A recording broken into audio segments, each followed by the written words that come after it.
अस्सलामुअलैकुम वरहमतुल्लाहि ताला वबरकातुहू। आज की इस वीडियो में हम आपको एक ऐसी औरत का वाक़या बताने वाले हैं जो टोपी और दाढ़ी वालों से बहुत नफरत किया करती थी, मगर एक दिन गलती से वो एक मुस्लिम ऑटो वाले के साथ में बैठ गई।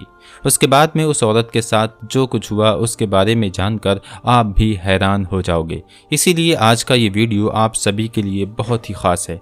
आप चाहे हिंदू हो या मुसलमान, आप इस वीडियो को आखिर तक ज़रूर देखें और आपको अच्छा लगे तो मेहरबानी कर दोस्तों में इसे शेयर ज़रूर करते हैं।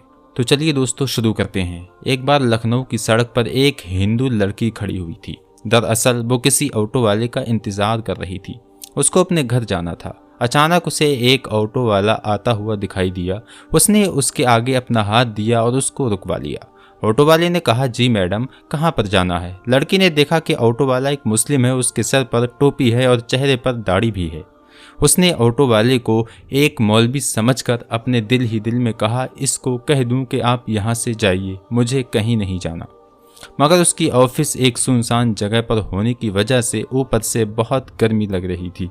उस लड़की के पास और कोई ऑप्शन नहीं था, इसलिए उसको मजबूरन उसके साथ बैठना पड़ गया। लड़की ने कहा, जी मुझे सिविल लाइंस जाना है। ऑटो वाले ने कहा, जी मैं छोड़ दूंगा। तो लड़की ने पूछा कि कितने पैसे लोगे? ड्राइवर ने कहा, 200 रुपये लगेंगे।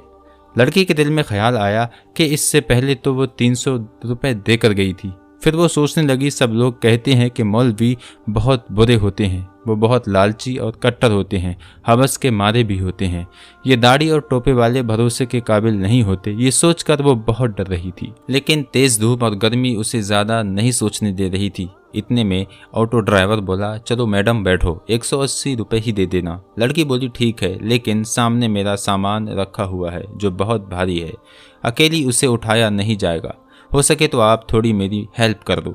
ड्राइवर बोला, जी कोई बात नहीं, आप बैठ जाइए, मैं रख देता हूँ। उसके बाद में ऑटो ड्राइवर ने लड़की का सामान अपनी टैक्सी में रखा और चल दिया। थोड़ी दूर चलने के बाद ऑटो ड्राइवर ने कहा, मैडम, दरअसल एक मैं बयान सुन रहा था जो बीच में रह गया है। अगर आपकी इजाज़त हो तो मैं क्या इसे पूरा सुन लूँ? अगर आपको बुरा ना लगे तो टेप को चला देता हूँ। तो ये सुनकर उस लड़की ने कहा, जी मुझे कोई दिक्कत नहीं है, अगर आप सुनना चाहते हैं तो सुन सकते हैं। उसके बाद में ऑटो वाले ने म्यूज़िक सिस्टम ऑन कर दिया। एक मौलवी बयान फरमा रहे थे। बयान था पर्दे के बारे में। ना चाहते हुए भी अब उस लड़की को उसको सुनना पड़ रहा था। लिबरल और नास्तिक की महफिल और दोस्ती में रहकर उसके दिमाग में सिर्फ मुसलमानों के लिए नफरत भरी हुई थी। लड़की को सिर्फ यही बताया और सिखाया गया था कि शायद मौलवी एक खूंखार भेड़िया होता है जिसका मकसद माल, हवस और लालच और औरत के जिस्म के अलावा कुछ भी नहीं होता है। मजहब और धर्म के नाम पर सिर्फ पैसे कमाना ही उसका पेशा होता है। मगर अब ये लड़की एक मुस्लिम के ऑटो में बैठी हुई है और ना चाहते हुए भी एक मौलाना का बयान सुन रही है, और उस बयान में एक मौलाना साहब एक ज़ोरदार आवाज़ में गरज रहे हैं और कह रहे हैं कि पर्दा अल्लाह का हुक्म है। पर्दा एक औरत के जिस्म का मुहाफिज है, उसके चेहरे से लेकर जिस्म के हर हिस्से, हाथ पैर तक को ढककर हज़ारों की भीड़ में महफूज होने का यकीन दिलाता है। पर्दा औरत को शैतानी नज़रों से बचाता है और देखने वाले अपनी आंखें तक घुमा लेते हैं और सोचते हैं कि ये तो एक शरीफ लड़की है। इसीलिए अल्लाह अपनी किताब कुरान पाक में फरमाता है, ए नबी, अपनी बीवियों से और अपनी बेटियों से और मुसलमानों की औरतों से कह दो कि अपने ऊपर अपनी चादरों को लटका लिया करें, उससे बहुत ही जल्द उनकी शनाख्त हो जाया करेगी, फिर वो ना सताई जाएंगी। अल्लाह ताला बख्शने वाला और बहुत मेहरबान है। पर्दा औरत की इज्जत है, सलामती का जामिन है, उसकी पाक दामिनी की ज़ाहिरी की अलामत है। पर्दे में ही एक औरत की इज्जत है, लेकिन बेपर्दा औरत की मिसाल उस खुले हुए गोश्त के जैसे है जैसे हर एक मक्खी आती है जिस पर और उस पर बैठकर अपनी गंध निकालती है। हर एक उसको खाने की निगाह से घूरता है, हर नज़र उसको खाने और लूटने की निगाह से देखती है। ये बयान सुनकर उस लड़की को ऐसा लगने लगा था जैसे ये सब अल्फाज उस पर ही बोले जा रहे हों, क्योंकि जब वो ऑफिस आती जाती है तो रास्ते में हर लुच्चे लफंगे की नज़र उस पर पड़ती है और उसको घूरती रहती है। उसको ऐसा लग रहा था कि जैसे उसकी मुश्किल का सिर्फ अब एक यही हल है। इतने में उसकी बताई हुई गली में रिक्शा पहुंच चुका था और उसके घर के सामने जाकर ऑटो रुक चुका था। वो लड़की ऑटो से नीचे उतरी और कहने लगी, प्लीज़ आप मेरा सामान बाहर रख दो। उसके बाद में उस लड़की ने अपनी माँ को फ़ोन लगाया और कहने लगी, अम्मा ज़रा सनी को नीचे भेज दीजिए, मेरा थोड़ा सामान है जिसमें वज़न ज़्यादा है, उसको मैं अकेली ऊपर तक नहीं लेकर आ सकती। माँ ने फ़ोन पर कहा, बेटा सनी तो घर पर नहीं है। तो ये सुनकर ऑटो ड्राइवर बोला, मैडम कोई बात नहीं, चलो मैं आपका सामान आपके घर पे रख के आ जाता हूँ। लड़की के दिमाग में पहले ही सोच आ चुकी थी कि शायद पैसों के लालच में ये सब कर रहा है, चलो इसी से अपना सामान रखवा देती हूँ, उसके बाद में ये जो पैसे मांगेगा ये उसे दे दूंगी। ये सोचकर लड़की बोली, ठीक है आप ही रख दीजिए। उसके बाद में उस ऑटो वाले ने उसका सामान उठाया और पहले फ्लोर पर ले जाकर उस लड़की के कहने पर एक फ्लैट के सामने रख दिया। उसके बाद में उस लड़की ने 300 रुपये निकाले और ऑटो वाले को देने लगी। ये देखकर ऑटो ड्राइवर ने कहा, मैडम ये 300 रुपये किस बात के?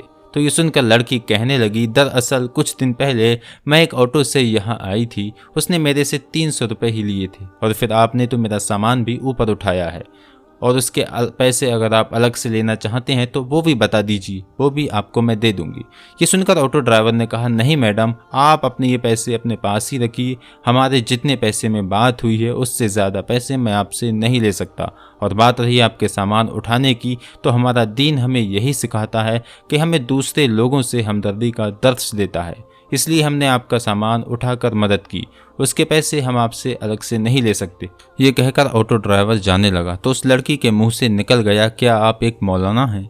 ऑटो ड्राइवर मुस्कुराने लगा और कहने लगा, मुमकिन है मौलवी के बारे में आपको गलत जानकारी दी गई है, आपको मुसलमानों के बारे में गलत गाइड किया गया है। मैं एक मौलवी आलिम और हाफिज तो नहीं हूँ, लेकिन मैं उनसे मोहब्बत करने वाला एक मुसलमान हूँ। ये कहकर ऑटो वाला जाने लगा और लड़की की आंखों में आंसू आ गए। अपने घर की तरफ वो जाने लगी। प्यारे दोस्तों, अगर आपको एक मुसलमान की ज़िंदगी क्या होती है ये देखना है तो अल्लाह के पैगंबर हज़रत मोहम्मद मुस्तफ़ा सल्लल्लाहु ताला अलैहि वसल्लम के बारे में पढ़ना चाहिए। इनसे अच्छी मिसाल आपको दुनिया में कोई भी नहीं मिल सकती। आपने औरतों के हक़ में उस वक्त आवाज़ उठाई थी जब औरतों को, लड़कियों को जिंदा दफन किया जाता था। आप सल्लल्लाहु ताला अलैहि वसल्लम ने फरमाया है कि एक मजदूर को उसकी मेहनत के पैसे उसके पसीना सूखने से पहले अदा कर दो। इसीलिए याद रखें, अगर कोई इंसान गलत काम करता है तो इंसान गलत हो सकता है, उसका धर्म या मजहब गलत नहीं हो सकता। आज के दौर में लोग इतने ज़्यादा मगन हो गए हैं जिनको खुद इस्लाम के बारे में मालूम नहीं है। ऐसे लोग अपने बच्चों को इस्लाम के बारे में क्या बताएंगे? याद रखें, इस्लाम एक 100% पाक और साफ मज़हब है, इंसानियत का मज़हब है, शांति का मज़हब है। किसी के कहने से या सुनने से इसको बुरा भला ना कहो। मगर फिर भी आपके दिमाग में इस्लाम को लेकर कोई गलत फहमी बनी हुई है तो आप ख़ुद पैगंबर हज़रत मोहम्मद सल्लल्लाहु ताला अलैहि वसल्लम के बारे में पढ़िए, आपको ज़रा बराबर भी कहीं पर कोई गलती नज़र नहीं आएगी। और अगर आपको कहीं पर कोई मुस्लिम गलती या बदतमीज़ी करता हुआ दिखाई दे तो आप सिर्फ उससे इतना बोल देना कि तुम्हें तुम्हारे नबी पैगंबर हज़रत मोहम्मद सल्लल्लाहु ताला अलैहि वसल्लम ने क्या यही सिखाया है?